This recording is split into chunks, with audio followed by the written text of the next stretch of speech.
101 নারীকে হত্যা করে হযরত শাহজালাল রহমতুল্লাহি আলাইহির মাজারে যাবেন, করবেন সন্ন্যাস গ্রহণ। সেই লক্ষ্য নিয়ে তিনি হয়ে ওঠেন বিকৃত মস্তিষ্কের এক সিরিয়াল কিলার। একে একে খুন করেন 11 জন নারীকে। ইসরায়েলি গোয়েন্দা জেফ্রে অ্যাপস্টেইন এবং তার ওয়াইফ মিলে ফ্লোরিডার গোপন একটা দ্বীপে এক পাশবিক পার্টি আয়োজন করত। ছোট ছোট শিশুদের সেই আয়োজনের লক্ষ্য ছিল। এমনকি ওরা এই অনুষ্ঠানের নাম দিয়েছিল ক্যালেন্ডার গার্ল। বলছিলাম আত্মস্বীকৃত কুখ্যাত সিরিয়াল কিলার রসুখার কথা। হত্যার জন্য বেছে নিতেন নিম্ন আয়ের নারীদের। এক্ষেত্রে তার টার্গেট থাকতো গার্মেন্টস কর্মীরা। বেছে নিয়েছিলেন টুঙ্গি সাভার এলাকা। সেখানকার গার্মেন্টস কর্মী তরুণীদের প্রথমে প্রেমের ফাঁদে ফেলতেন, এরপর ভুলিয়ে ভালিয়ে নিয়ে যেতেন ঢাকার বাইরে চাঁদপুরে। প্রথমে একা কিংবা সংঘবদ্ধভাবে ধর্ষণ করতেন, তারপর গলায় ওড়না পেঁচিয়ে কিংবা গলা টিপে করতেন ওই নারীকে। এভাবেই একে একে 11 জন নারীকে খুন করেন রসুখা। রসুখা চাঁদপুর সদর উপজেলার চান্দ্রা ইউনিয়নের মদনা গ্রামের মুন খা ওরফে আবু খার ছেলে। তিনি পরিচিত ছিলেন একজন ছিচকে চোর হিসেবে। পরে একসময় নারী হত্যায় হয়ে ওঠে তার নেশা। শোনা যায় আত্মস্বীকৃত এই সিরিয়াল কিলারের নারী হত্যার পেছনে রয়েছে এক নারী। যৌবনে এক গার্মেন্টস কর্মীর সঙ্গে প্রেম করেছিলেন রসুখা। ঘর বাঁধতে চেয়েছিলেন, কিন্তু কথা রাখেনি প্রেমিকা। রসুকে ছেড়ে অন্য এক যুবকের প্রেমে পড়ে সে। প্রতিবাদ করলে নতুন প্রেমিক সাঙ্গপাঙ্গ নিয়ে বেদম পিটুনি দেয় রসুকে। প্রেমিকার দেওয়া আঘাতের সেই ক্ষতই পরবর্তীতে নারীর ওপর প্রতিহিংসার কারণ হয়ে ওঠে রসুর। প্রতিজ্ঞা করেন একজন নয়, 2 জন নয়, 101 জন নারীকে নিজ হাতে করবেন তিনি। তারপর হযরত শাহজালাল রহমতুল্লাহি আলাইহির মাজারে গিয়ে নেবেন সন্ন্যাস ব্রত। রসুখার হত্যার ধরন একই রকম ছিল। প্রথমে ধর্ষণ ও পরে শ্বাসরোধ করে। শুরুতে এই গুলো নিয়ে বেশ বিপাকে পড়ে পুলিশ, কেননা ধরন এক হলেও ছিল না কোনো সাক্ষ্য প্রমাণ। পাশাপাশি রসুর হাতে খুন হওয়া অধিকাংশ নারীর নাম ঠিকানা ছিল অজানা। রসুর হাতে শেষ প্রাণ যাওয়া নারী শাহিদা বেগম। ধরা পড়ার 2.5 মাস আগে চালান এ হত্যাকাণ্ড। দৌলতপুরের সজলা গ্রামের শাহিদা বেগমকে রসু প্রথমে আনেন ফরিদগঞ্জের নানুপুর খালপাড়ে। সেখানে ধর্ষণের পর হাত পা বেঁধে শ্বাসরোধে করেন। এরপর আর কোনো নারীকে হতে হয়নি রসুর প্রতিহিংসার শিকার। হয়তো পাপের ঘরা পূর্ণ হয়ে গিয়েছিল তার, তাই নিজের ফাঁদে নিজেই পা দিয়েছিলেন। শাহিদা হত্যার পর পুলিশকে বিভ্রান্ত করতে অজ্ঞাত নাম্বার থেকে ফোন করেছিলেন তিনি। দিয়েছিলেন অপরাধী সম্পর্কে ভুয়া তথ্য। ওই সিমই একসময় কাল হয়ে ওঠে তার জন্য। দুর্ধর্ষ এ হত্যাকারীকে 2009 সালের 20 জুলাই টঙ্গীর নিরাশপাড়া মসজিদের ফ্যান চুরির একটি মামলায় গ্রেফতার করে ফরিদগঞ্জ থানা পুলিশ। কে জানতো ছিচকে চোরে হয়ে হাত করা পড়া রসুর ঝুলি থেকে বেরিয়ে আসবে ছোটখাটো চুরির গল্পের বদলে এক কুখ্যাত সিরিয়াল কিলারের গল্প। একের পর এক ভয়াবহ হত্যার ঘটনা। কেননা যে নাম্বার থেকে শাহিদা হত্যা ইস্যুতে ভুয়া তথ্য দেওয়া হয়েছিল পুলিশকে, সেই নাম্বারটি মাথায় রেখেছিলেন তারা। খোঁজ নিতেই বেরিয়ে আসে থলের বিড়াল। জানা যায় ওই সিমের মালিক রসু। এরপর তাকে চেপে ধরতেই পুলিশের কাছে নিজের আসল পরিচয় উন্মোচন করেন এ খুনি। রসুর স্বীকারোক্তির পর ফের খোলে শাহিদা মামলা। এই মামলাতেই ফাঁসির রায় হয় আত্মস্বীকৃত এবং বিকৃত এই রুচির খুনির। সঙ্গে সহযোগী হিসেবে 2 জনকে ঝুলিয়ে দণ্ড কার্যকর করার রায়ও হয়। তারা হলেন রসুখার ভাগ্নে জহিরুল ইসলাম ও তার সহযোগী মোহাম্মদ ইউনুস। এদিকে রসুখার খবর পত্রিকার পাতায় আসতেই অবাক হয়ে যান দেশবাসী। তার হত্যার বর্ণনা শুনে গা শিউরে ওঠে তাদের। বিষয়টি নিয়ে পুরো দেশ আলোড়িত হয়েছিল। রসুকে নিয়ে একটি ওয়েব সিরিজ বানানোর ঘোষণাও এসেছিল, যদিও তার হয়ে ওঠেনি। এই অনুষ্ঠানে নামি দামি রাজনীতিবিদ থেকে শুরু করে গায়ক, বিজ্ঞানী, সব রকমের মানুষজন থাকত।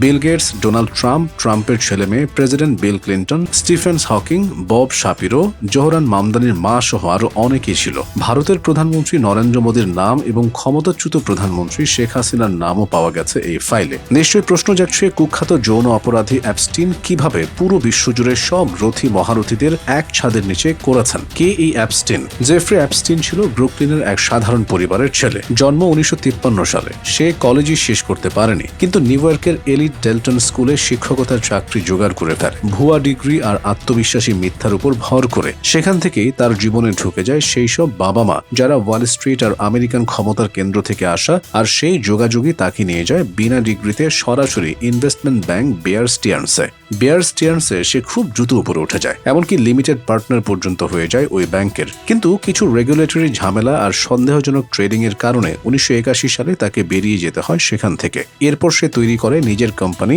জেফ্রে অ্যাপস্টিন অ্যান্ড কো। আর সব জায়গায় বলে বেড়ায় সে নাকি শুধু বিলিয়নিয়ারদের টাকা ম্যানেজ করে। বাস্তবে তার আসল টাকা আসতো খুব অল্প কিছু ক্লায়েন্টের কাছ থেকে। তাদের মধ্যে অন্যতম ছিলেন ভিক্টোরিয়াস সিক্রেটের মালিক লেস ওয়েক্সনার, আর আরেকজন হচ্ছেন ইনভেস্টর লিওন জন ব্ল্যাক, যারা সব মিলিয়ে তাকে শত শত মিলিয়ন ডলার ফি দিয়েছে বলে তদন্তে উঠে এসেছে। অ্যাপস্টিনের এই পুরো টাকা ম্যানেজ করার ব্যাপারটা আসলে ফাইন্যান্সের জিনিয়াস না, বরং এক ধরনের হানি ট্র্যাপ সিস্টেম, যেখানে টাকা, প্রভাব, সুন্দরী নারী আর ক্যামেরা একসাথে মিলেমিশে হয়ে যায় একটা ভয়ঙ্কর জাল। তার নিউ ইয়র্ক পেন্ট হাউস, পাম বিচের ভিলা, ক্যারিবিয়ান দ্বীপ, লিটল সেন্ট জেমস সব জায়গাতেই ছিল হাই প্রোফাইল পার্টি, যেখানে থাকতো রাজপরিবারের সদস্য, প্রেসিডেন্ট, বিলিয়নিয়ার, বিজ্ঞানী, সেলিব্রিটি সবাই। বাইরে থেকে মনে হতো এসব শুধু এলিট সোশ্যাল সার্কেল, কিন্তু এর ভেতরে লুকিয়ে ছিল ভয়ঙ্কর এক সপ্তাহ। অসংখ্য রুম, লুকানো ক্যামেরা আর এমন পরিস্থিতি যেখানে ক্ষমতাধর মানুষদের দুর্বলতা রেকর্ড হয়ে যেত।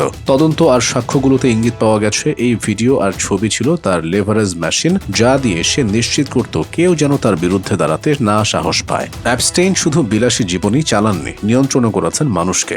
সে নিজের এমন একটা ইমেজ বানায় যে সে একজন পুরোদস্তুর, দাতব্য, বুদ্ধিমান, বৈজ্ঞানিক চিন্তাধারার মানুষ। হার্ভার্ডের মতো বিশ্ববিদ্যালয়ে মিলিয়ন ডলার দান, বিখ্যাত বিজ্ঞানীদের সঙ্গে আড্ডা, ফিজিক্স, কসমোলজি, এমনকি মানব জিন নিয়ে উচ্চাভিলাষী প্রজেক্ট, এসব তাকে এমন এক সম্মানজনক মুখোশ দেয় যা তার অপরাধকে অনেকের চোখে দীর্ঘদিন ঢেকে রেখেছিল। সবচেয়ে বড় হার হিম করা অংশটা হলো সিস্টেমেটিক ফেলিওর। কিভাবে এত বছর ধরে এত অভিযোগের পরও সে বেঁচে গেল। 2005 সালে পাম বিচ পুলিশ তদন্ত শুরু করেছিল। ডজন ডজন মেয়ের জবানবন্দি সংগ্রহ করা হয় আর প্রাথমিকভাবে 60টা পর্যন্ত ফেডারেল চার্জের খসড়া প্রস্তুত হয় বলে পরে জানা যায়। কিন্তু শেষ পর্যন্ত 2008 সালে সে পেয়ে যায় কুখ্যাত সুইট হার্ট ডিল, যেখানে ফেডারেল মামলার বদলে শুধু স্টেট লেভেলে 2টা প্রস্টিটিউশন সংক্রান্ত চার্জে দোষ স্বীকার করে। এর ফলে 13 মাসের মতো জেল খাটে, তাতেও দিনে বেশিরভাগ সময় জেলের বাইরে ওয়ার্ক রিলিজে কাটানোর অনুমতি নিয়ে নেয় সে। ওই সময় ফেডারেল প্রসিকিউটর ছিলেন আলেকজান্ডার অ্যাকোস্টা, যিনি পরে বলেছিলেন তাকে নাকি বলা হয়েছিল, অ্যাপস্টিন ইন্টেলিজেন্সের লোক, তোমার বেতনের লেভেলের বাইরে,